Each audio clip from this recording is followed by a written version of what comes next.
At last, GV Gugong's true identity, which no one expected, has been revealed.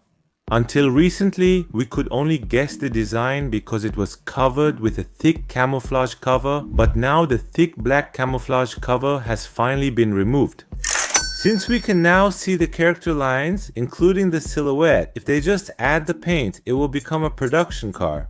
So how similar will it be to the design we expected, or will it be a completely different vehicle? Let's check it out together. Let's begin by checking the front face, the most important part. The GV90 is Genesis's flagship SUV, so while sales numbers are important, it's also a crucial vehicle for solidifying the luxury brand's image.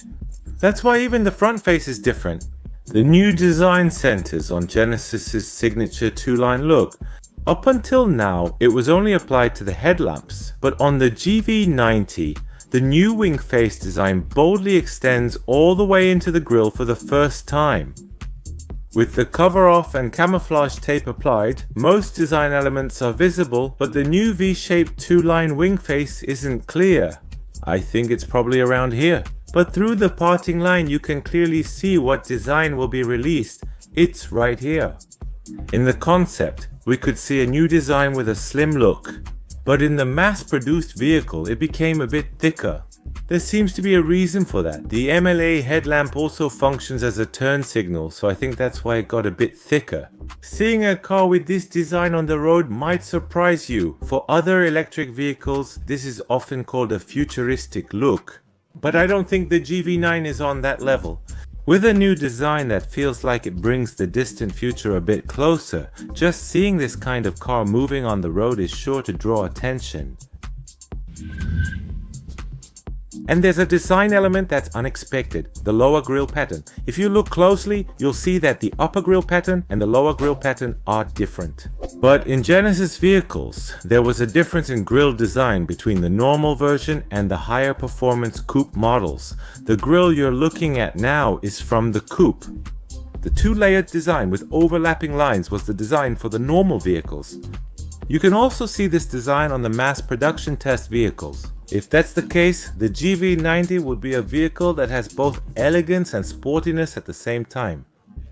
If the GV90 had been released first, instead of coming out later like now, and then other vehicles were released afterward, wouldn't we have been able to clearly tell the character of this vehicle just by looking at the grille design? You can also view the lower bumper design. It's similar to the concept, and the Neolon concept car is the GV90. In conclusion, comparing the image without the camouflage cover shows the two-line wing face design has been partly altered. Most of the front design seems to be reflected as is in the production car. Now let's check the side as well. The side design is surprising, new and a bit confusing. Do you know why? This was the design in the concept car, right? The trunk design was impressive, almost like looking at a British carriage, and the two lines on the front gave the impression that the front fender and rear fender were more closely connected.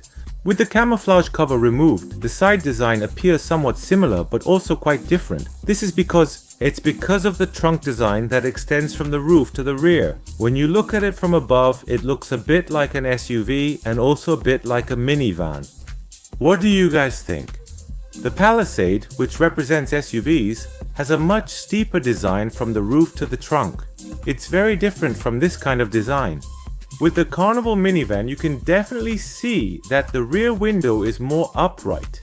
This kind of design allows for more space in the trunk area, but the GV90 doesn't have a rear spoiler, and with its smoothly sloping design, it looks like a combination of an SUV and a minivan. From this angle, it even looks like a minivan, but from another angle, it gives off a different impression.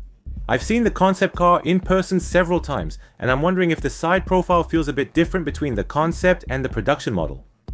It's the part that feels much more different than the front or the rear. Especially on the concept, the huge wheels really drew your attention to the side profile. The design with maximized volume looked like something completely new that we hadn't seen before. On the other hand, the wheels on the production test vehicle definitely look smaller, which makes it look more like a luxury minivan. I think it would be better to take another look at the release design before making a judgment. What do you all think? The main aspect of the side design is the wheels. It's very bold, and with the wings arranged closely together, it gives the impression of a windmill spinning at high speed. Even when it's standing still, it looks dynamic. I think this is the power of design. In the production vehicle, I think the Genesis logo will be added to the center, and a floating wheel cap will likely be used. I think the sense of luxury will be doubled. Looking at the rear design, you can first see the high stop lamp lit up. The high stop lamp that fills the entire width is usually wider on luxury vehicles, and since it's positioned high and has a wide design, I think it's great that other drivers can clearly recognize it. Without the camouflage cover, you can see the overall height is higher than expected.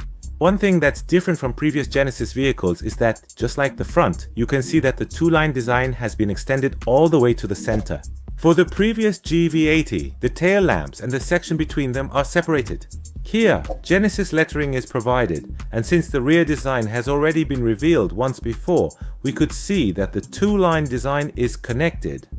If you look at the predictions from the New York Mammoth channel, when the two lines are connected, it looks like a completely different vehicle.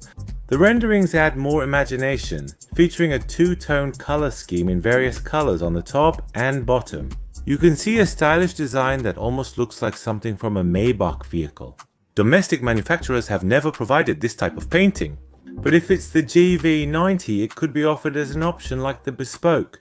Be sure to visit New York Mammoth's channel, who provides great renderings, and if you subscribe, you can look forward to even better renderings in the future.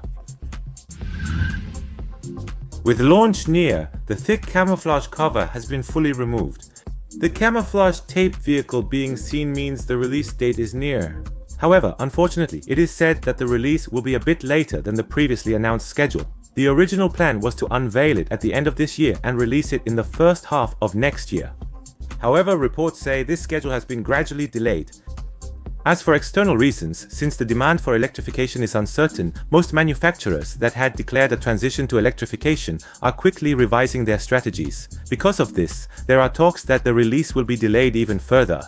Another reason expected by some channels is that the GV90 will be the first to feature the electromagnetic platform. The first electric vehicle platform was Global Modular Platform, correct? The electromagnetic platform is reportedly better in all areas, including rigidity, than Global Modular Platform. It's also known the battery installation method will switch from cell to module to cell to pack, right? If so, more batteries can be added. By increasing energy density, the driving range can be extended further. So I think there are these two reasons. I'll prepare the story of the new electromagnetic platform and the new battery in the next video. To get future news automatically, subscribe to the channel and enable notifications. Thank you. If this was helpful to you, please give it a like. Subscribe and turn on notifications to get accurate new car information quickly. Thank you.